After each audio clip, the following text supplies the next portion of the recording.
பாமக நிர்வாகியின் இல்ல திருமண விழாவில் பாமக தலைவர் அன்புமணி ராமதாஸ் மற்றும் ராமதாஸ் ஆதரவாளர் ஜி.கே. மணி நேருக்கு நேர் சந்தித்துக் கொண்டனர்.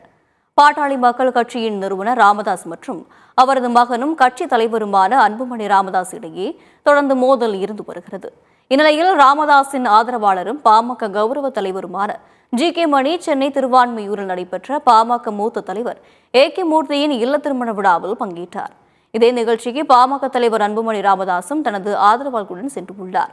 அப்போது ஜி.கே. மணி மற்றும் அன்புமணி ராமதாஸ் ஆகியோர் ஒருவரை ஒருவர் சந்தித்துக் கொண்டுள்ளனர்.